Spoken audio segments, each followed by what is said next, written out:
Baharın serin yağmurlarıyla sulanmış Ege toprakları bize tüm bereketiyle gülümsüyor. Boylu boyuna uzanmış zeytin ağaçları çiçeklerini açmaya hazırlar.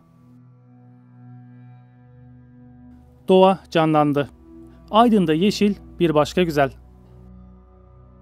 Çine'nin Şirinköy'ü Alabayır'dayız.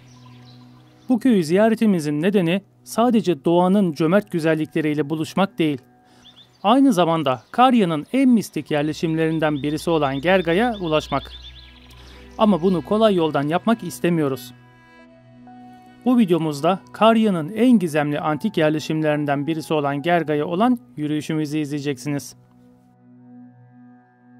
Alabayır, yeşillikler içerisinde misafirperver, şirin ve küçük bir köy. Bu köyde sadece incir ve zeytin ağaçları yok. Aynı zamanda fıstık ağaçları da var. Evet, fıstık çamları.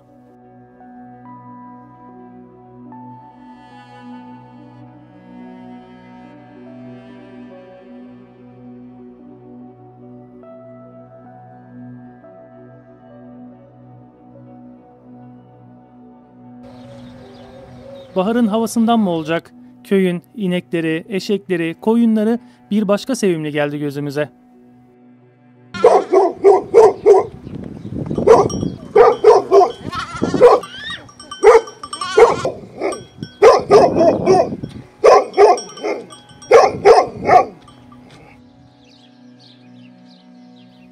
Köyün camisi oldukça bakımlı. Önündeki su taksim binası dikkatimizi çekti. Belli ki buradan bahçelere veya hanelere su dağıtımı yapılıyormuş.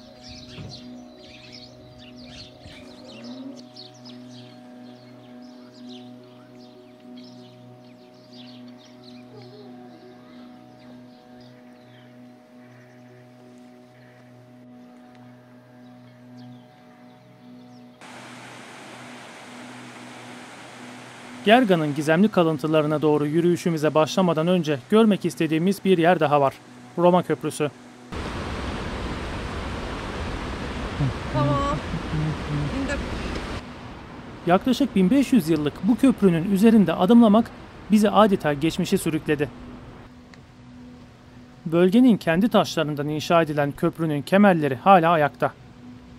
Taşların dizilimine ve kullanılan harcı göz önünde bulundurduğumuzda bunun bir Doğu Roma yani Bizans yapısı olduğu belli oluyor.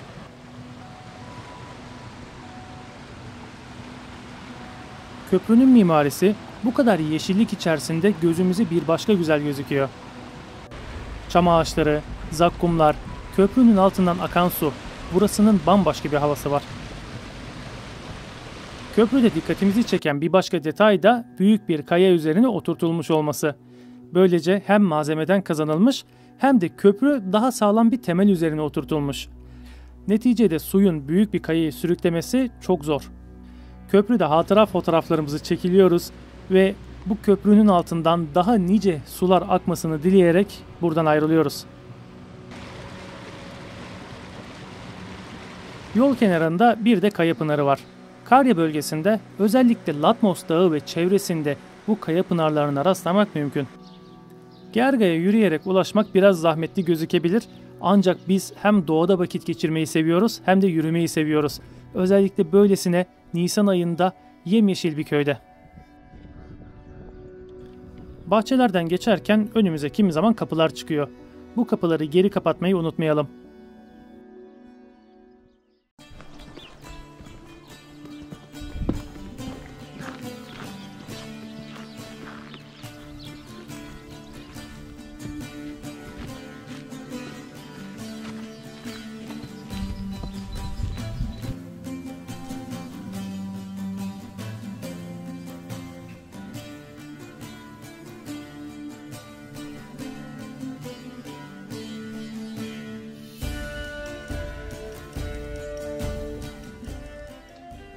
Eski bir değirmen taşı. Geçmiş zamanda köylerde bu değirmenlerle genellikle zeytinyağı çıkartılırdı. Hakiki, geleneksel taş baskı zeytinyağı yani. Taşa yerleştirilen bir mile bağlanan eşek vasıtasıyla bu değirmen taşı döndürülür ve istenilen ürün işlenirdi.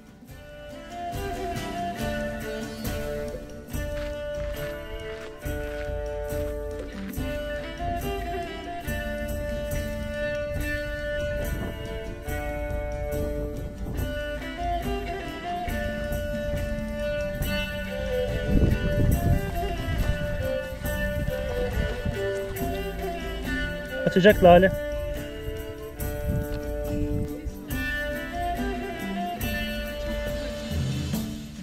Ne tatlısın sen, gel.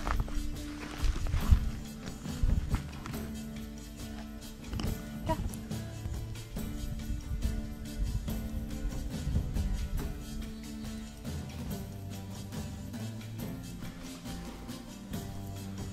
Burayı da böyle bir ahır yapmışlar.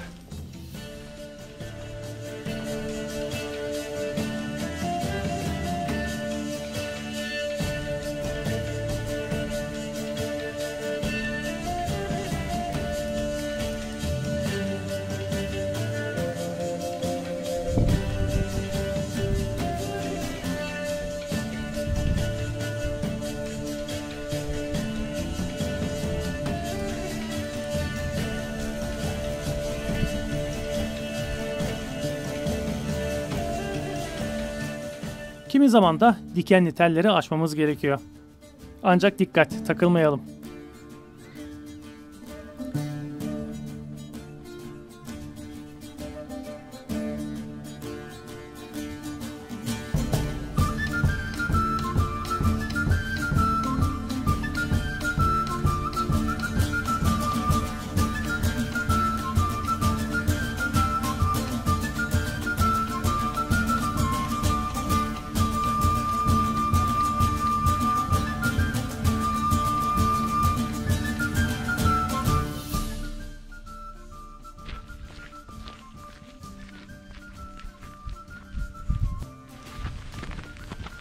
Şimdi hava durumu demiştik ki sağanak yağış. Hem de durmadan sağanak diyordu. Demek ki böyle oluyormuş.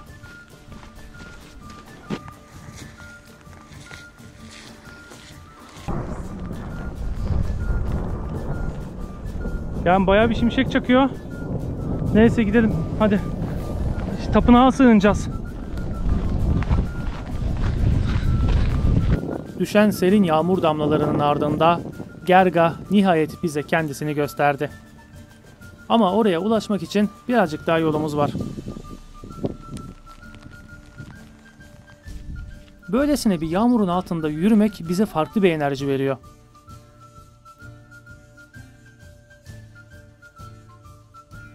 Gerga'nın tabelasına geldik. Çok kısa bir yürüyüş daha kaldı.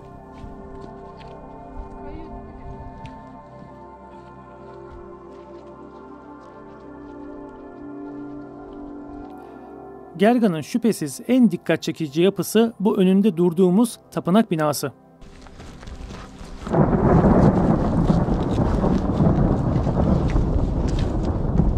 Şimşekler, gök gürültüleri bize Zeus'u hatırlatıyordu. Burasının dikme taşlarıyla, sunaklarıyla, heykelleriyle komple bir kült alan merkezi olduğu belli oluyor. Gerga'nın en büyük ve sağlam kalmış yapısına hayranlıkla bakıyoruz. Tapınağın içine girdik. Hem yağmurdan sığındık hem de yapıyı içeriden uzun uzun inceleme fırsatı bulduk.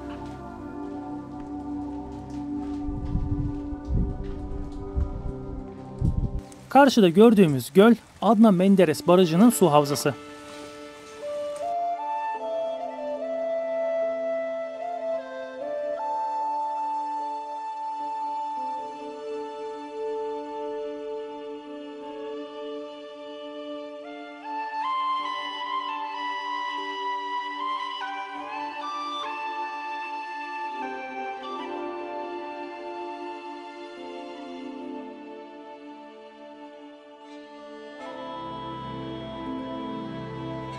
Bu binanın en büyük özelliği bir bütün halde günümüze kadar ulaşmış olması tabii ki de, ama başka bir özelliği daha var. Bizi kendisine hayran bırakan bir özelliği.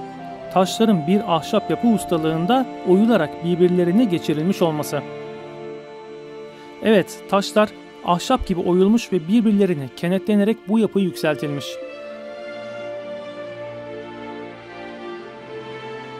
Genellikle antik yapıların ilk olarak çatıları çöker.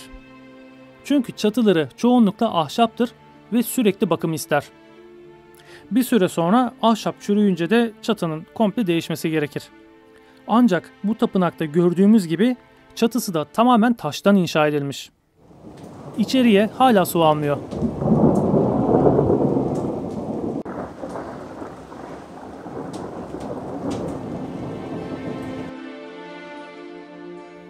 Bu muhteşem binanın 2000 yıldan uzun süredir hala ayakta kalabiliyor olması işte bu farklı mimarisinden kaynaklanıyor.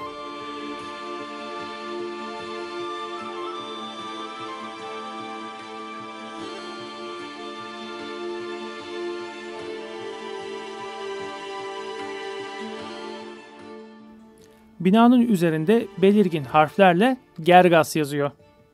Burası gerçekten çok büyülü bir yer. Tapınağın önünde dikme taşlar bulunuyor. Aslında üzerlerinde yazılar yazıyor ama çok ıslak olduğu için belli belirsiz görünüyor.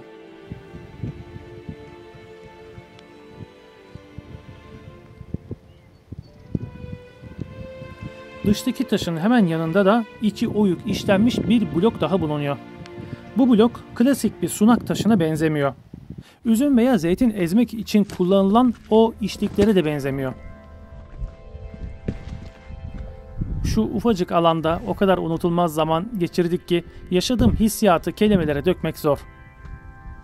Bir yandan yağmur yağarken bir yandan da dikme taşları, yosunlu kayaları inceliyor, bu kalıntılara hayranlıkla bakıyorduk.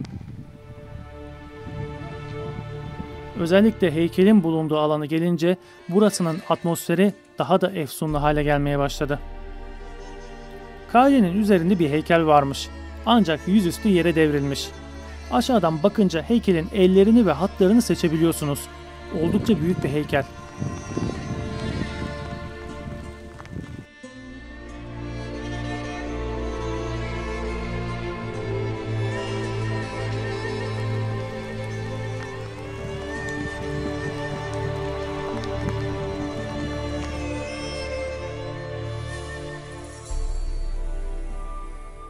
Gerga aslında antik bir köy. Ziyaretimizden önce araştırma yaptığımda ulaşabildiğim tek kaynak George Bean'in Eski Çağda Menderes'in Ötesi isimli kitabıydı. George Bean 1963 yılında buraya geldiğinde bir takım fotoğraflar çekmiş. Bu fotoğrafları incelediğimde aslında Gerga'nın çok da değişmediğini gördüm.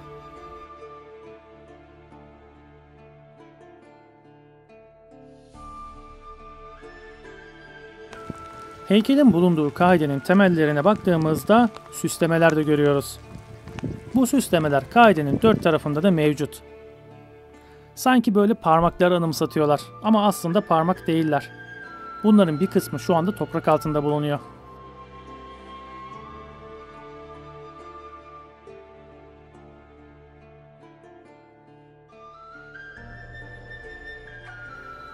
Bir çeşme yapısı görüyoruz.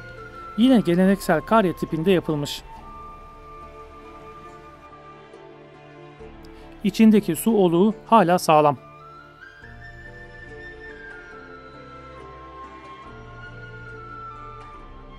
Çatısı olduğu gibi duruyor. Üstündeki yosunlar sanki bir halıya dokunma hissiyatı veriyor. Tapınağın hemen yukarısındaysa taş basamakların olduğu henüz işlevi tam olarak bilinmeyen bir oda daha bulunuyor.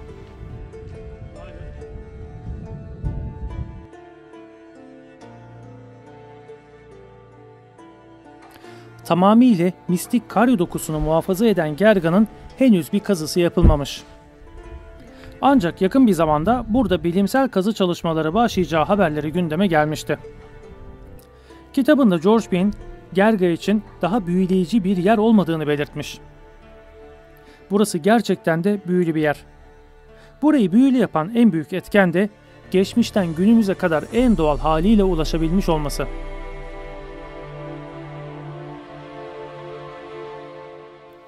Özellikle böyle bir mevsimde yağmurun altında burayı gezmenin verdiği heyecan bir antik yerleşimi gezerken hissettiklerimin üst sınırındaydı. George Bean kitabında şöyle bir cümlede kullanıyor. Gerga'yı görmek için çaba sarf eden hiç kimse gününü boşa harcadığını düşünmeyecek. George Bean'e sonuna kadar katılıyorum.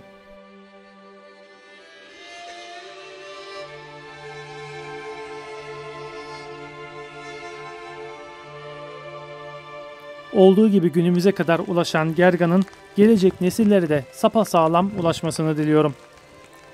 Gerga'dan ayrılırken arkama tekrar baktım. Geriye dönüp baktığımızda Gerga'yı, çok güzel monolitleri Çok çok güzel, hem de öyle böyle değil. Güle güle Gerga.